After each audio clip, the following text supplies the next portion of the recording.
Some of us have tried to hold on to our old ideas, but the result was nil until we let go absolutely. So we must develop new ideas to combat our alcoholism.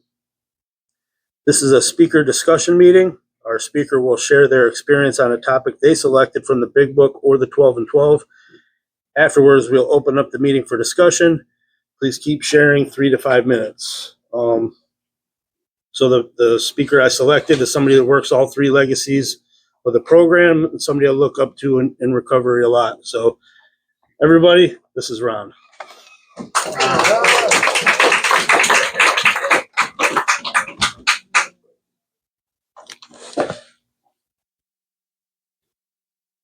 My name is Ron, and I'm the real alcoholic, but I have recovered from a seamlessly hopeless condition of mind and body. And that's only through working these steps. Ian, thank you for asking me to do this. Anytime AA asks for me to be of assistance and service of anyhow, I try to make sure I'm there. Sometimes I have multiple things going on, so I can't always say yes. Thank you all for being here for me and help me stay sober. Without AA, I'm not here. I'm probably dead, that's for damn sure. But you guys kept an open arm for me and always welcomed me back, and I can never repay you for that. The reason why I identify as a real alcoholic is because when I stop drinking, I can't stay stopped. And when I start, man, I do not know what's going to happen. Today, I have a clue, but I'm still not sure. I know I'm going to tear my life down, and I will make everybody around me miserable at the same time to where nobody wants to be around me anymore. I tend to work that program pretty well when I'm out there drinking. When I start drinking, it takes me to other things, lots of other things. I'm a trash can. I use alcohol in many forms, and I can never get enough of it. I'm also addicted to more as well. I like more of everything. I like shiny things, and I like new things. But alcohol seems to be the easiest thing for me to always fill that hole that I have going on here. When Ian asked me, I was like, I wasn't sure what I wanted to do, and I'm a pretty simple person, and the one step I know that I can never go wrong with is step 1. All I could do is share my experience with it, and I can tell you right now, my experience with step 1 was horrible. It took me 9 years of battling that step. I'd come in here, and I'd say I want help, but usually what I'm in here for is because I'm in here because mom wants me to get sober, I'm trying to get the girl back, trying to get the job back. It's always something else, or I have some law consequences, and I'm here to get a paper signed. I go to rehabs, I get certificates. You know, I'm a great certificate person. Sign me up for that, and I will get that shit complete, get it done, and I will go back to my drinking and resume the life that I live. Why I do that, I don't know. I do today. I know I have this obsession in my mind that keeps leading me back to another drink. I want to start on page 21. It says, well, what about the real alcoholic? He may start off as a moderate drinker. He may or may not become a continuous hard drinker, but at some stage of his drinking career, he begins to lose all control of his liquor consumption once he starts to drink. When I first start, I don't see this, right? It takes me a while to get to that point to where when I take that first drink, I lose control. Like, it doesn't happen when I'm 16 and I have my first drink. I'm not going to tell you the obsession's released. I can't tell you what the hell happened at night because all I remember is throwing up at the end of it. Hit my friend's mother's liquor cabinet. I didn't see a problem with that, right? The first time I get drunk, I go to the extent of drinking all night to the point where I don't remember the night and I throw up.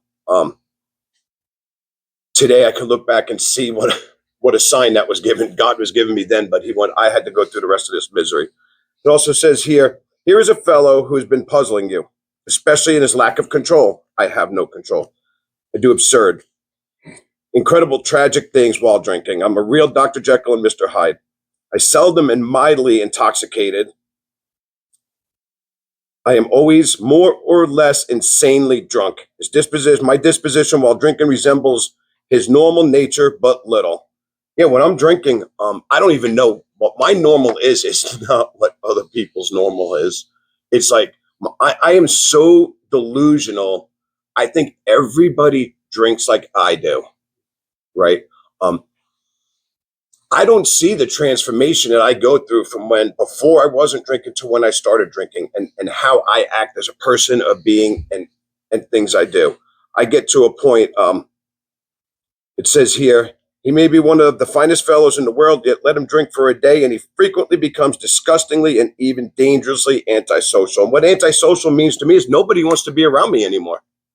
They're done dealing with my antics. I'm either doing something to get something out of them, or my family's watching me kill myself. Nobody wants to be around me. They can't witness this disgusting life I'm living because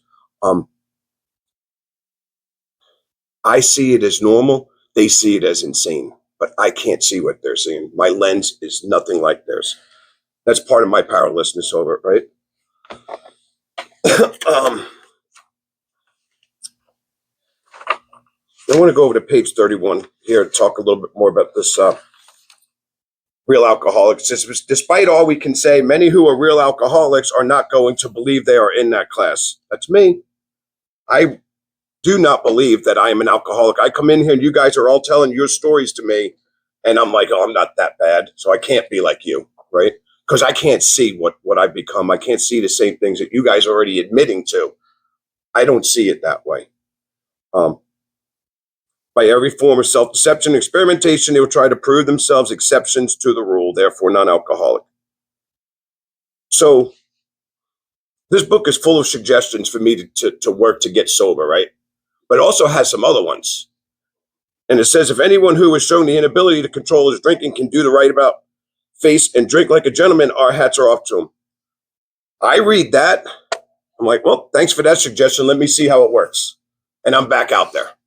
Like, because I'm going to go, you guys are going to show me how to drink. And once you do that, I'm going to go back out and drink. Because I think I have a choice. And I don't realize that my choices are gone with drinking. They've been taken away from me a long, long time ago. And that's why I identify as a real alcoholic. Now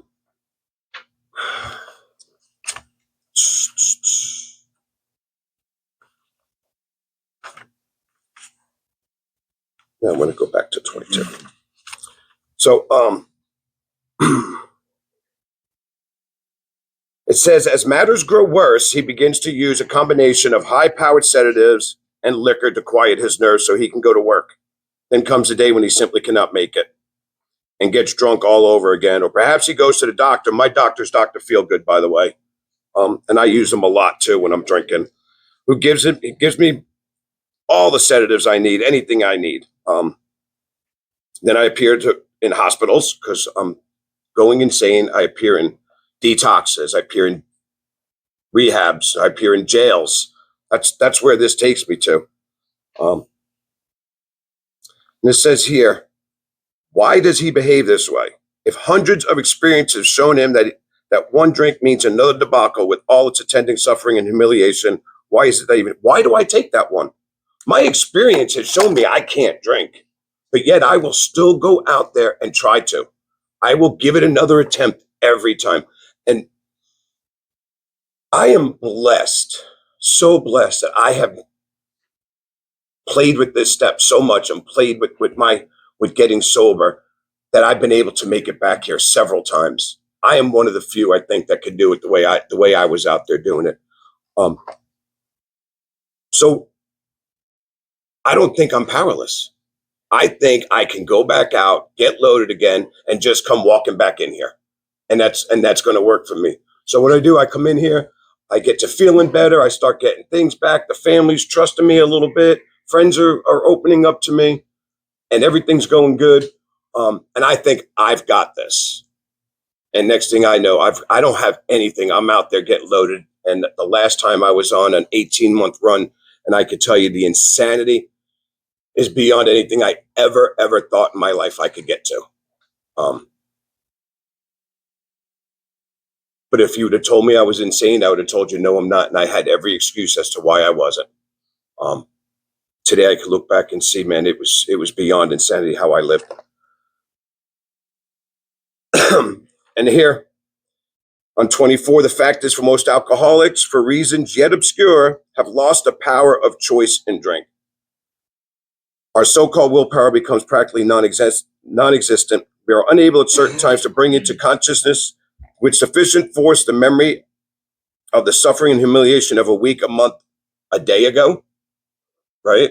For me, I can get drunk the night before, do some pretty screwed up things, And the next day come, I might wake up with more of a reflection about it, but trust me, come 5 o'clock, I'm having another drink, right? Because now I'm beating myself up about how I acted the night before. So how do I forget about that? Let me get loaded. And that'll push it all away until I run into that person or people that witnessed how I acted again, right? Because they're going to remind me usually.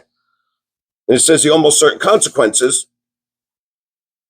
I don't care about consequences when I'm getting loaded, right? I'll deal with them later. I am a kick the can down the road type person too. I'll pick it up when it's totally gone. And that's what I do. And I just keep kicking it. Because it says, even a glass of beer did not crowd into the mind to deter us. If these thoughts occur, they are hazy and readily supplanted with the old threadbare idea that this time we shall handle ourselves different, like other people. It's a complete failure of this kind of defense that keeps one from putting his hand on a hot stove. The alcoholic may say to himself in most casual ways, it won't burn me this time, so here's how. Now, my experience with that is,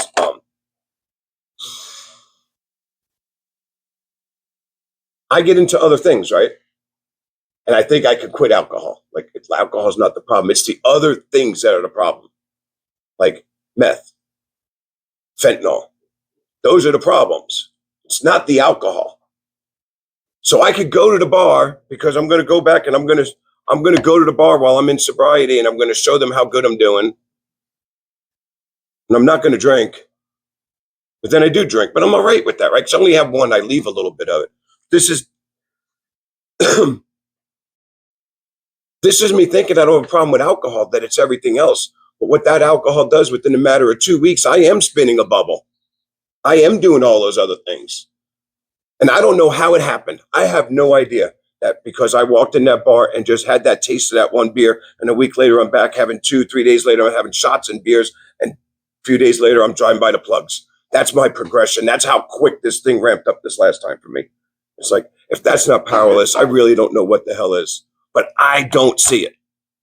I don't see it as powerless. Why? Because I'm able to pay for everything I'm doing. I'm not robbing. I'm not stealing. I'm not doing those things yet. But it comes because what happens is I become unemployable. I stop paying my bills because I need the money for other things.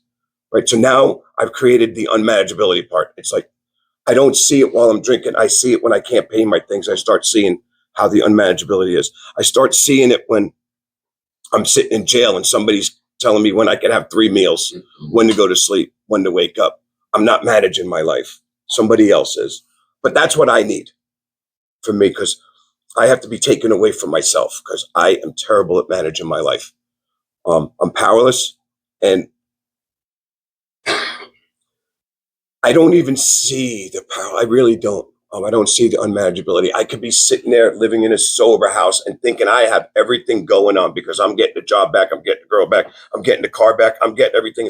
And I think life is manageable now. But I'm still living in a damn sober house on probation with threatening to go to jail if I don't complete this. Who's managing my life? It's not me, right?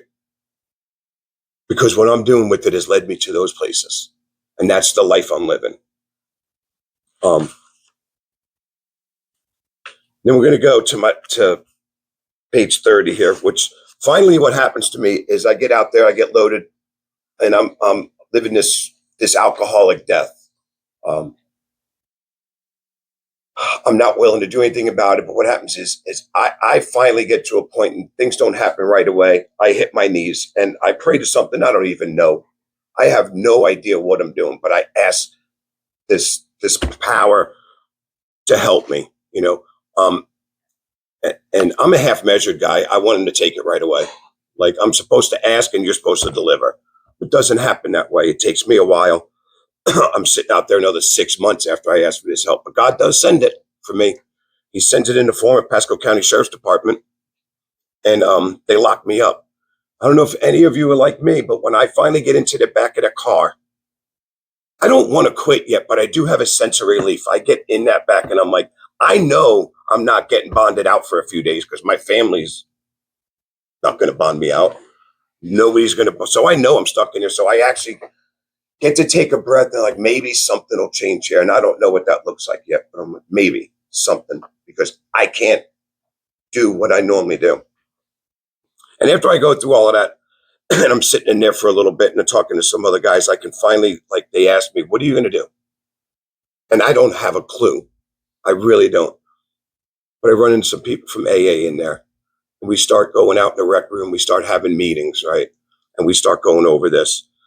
and I'm able to sit and talk with this person while I'm in there. And he's talking about what I'm going to do. And we go over this here. It says most of us have been unwilling to admit we're real alcoholics. That's a big step for me to admit that I'm a real alcoholic. That's big. Because no person likes to admit that he's bodily and mentally different from his fellows. That's me. Therefore, it's not surprising that our drinking careers have been characterized by countless vain attempts to prove we could drink like other people.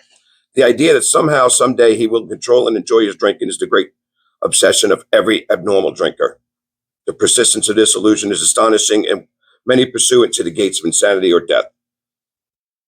And that's what I did. I would get, if I didn't drink for 3 or 4 days, I thought I made a great accomplishment going on, right?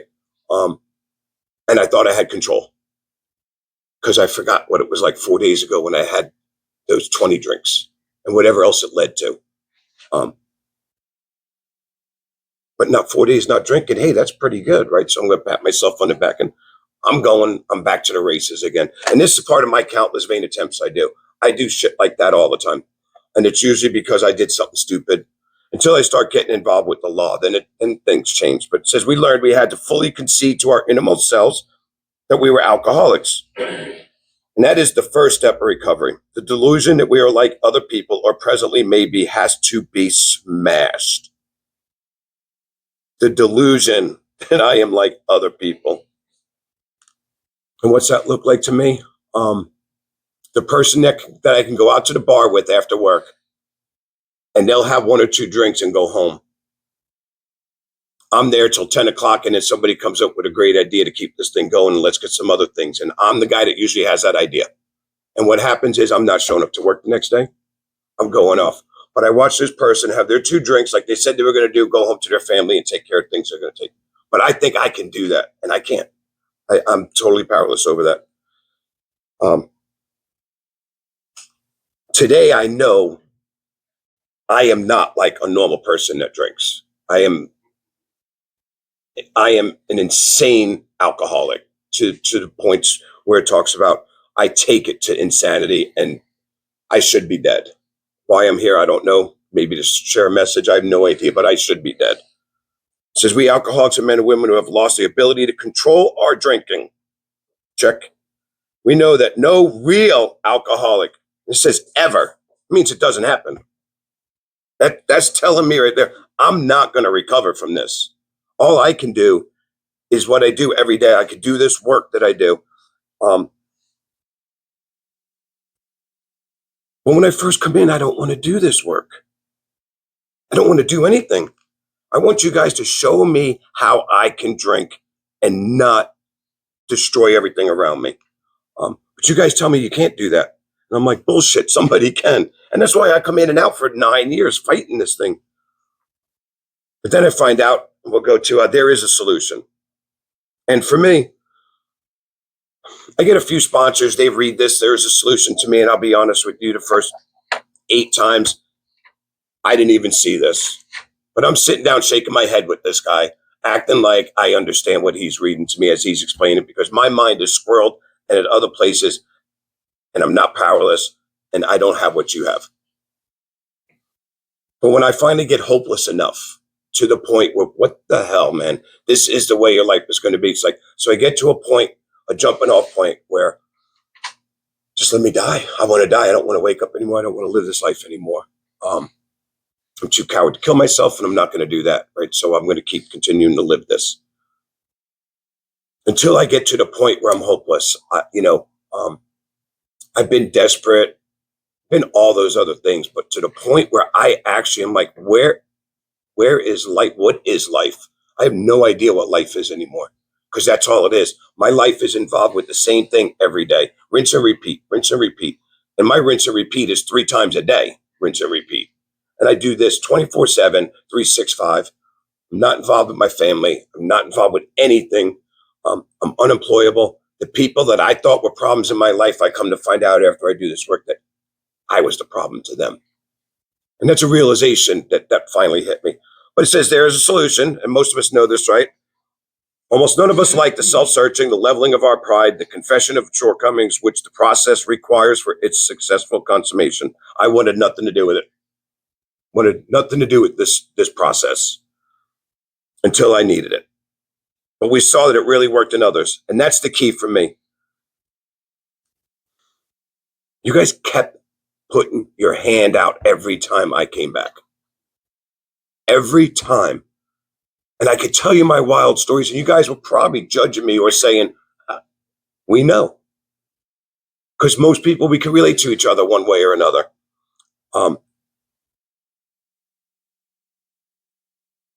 But when I see it working, when I keep coming back, you guys have something that seems so elusive to me. I can't find it. And it's because I won't do these things that the book tells me to do. I won't take the suggestions because I'm running on self-will completely, 100%, until I finally do this. And then what happens is the day before, I'm approached by those whom the problem had been solved and there was nothing left for us but to pick up this simple kit of spiritual tools laid at our feet.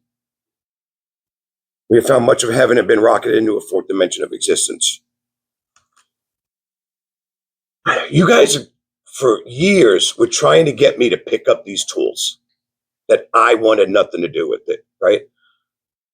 First, I have to admit I'm powerless. Well, my ego won't allow me to do that because I'm from a generation where we can't do that. So I pride myself on that. Like it's a weakness to me. Today, I know better.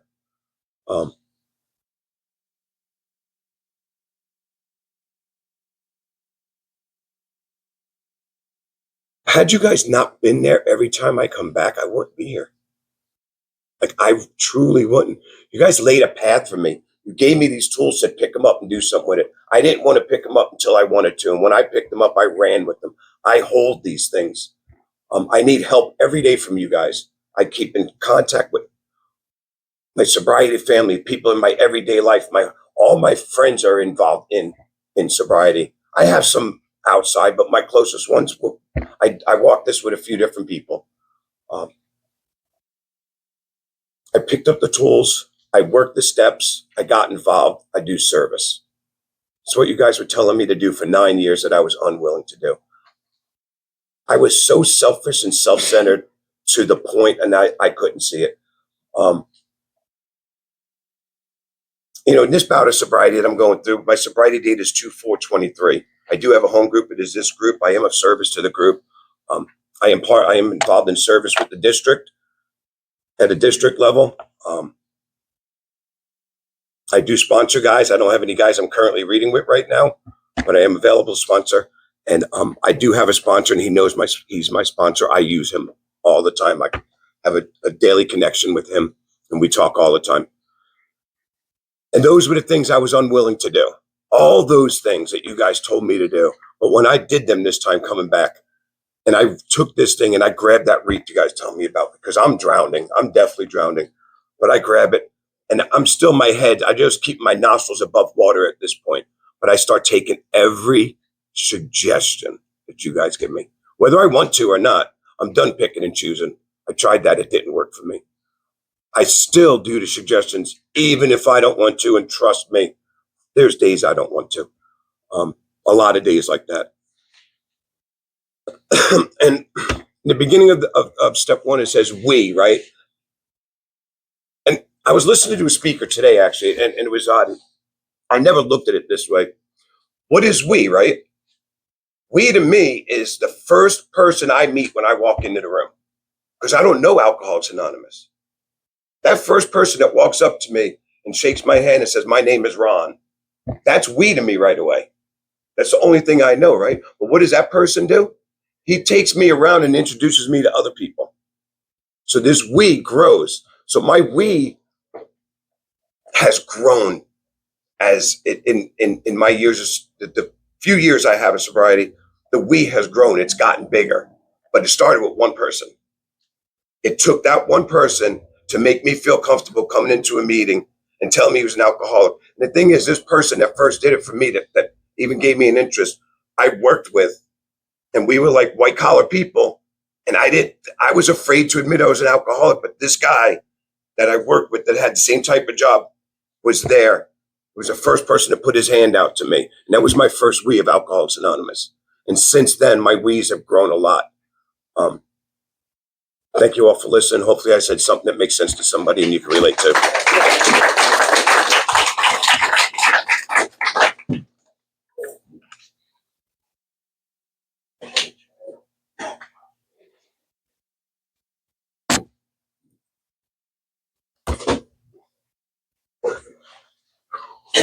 Everybody give it up for Ron again, one more time.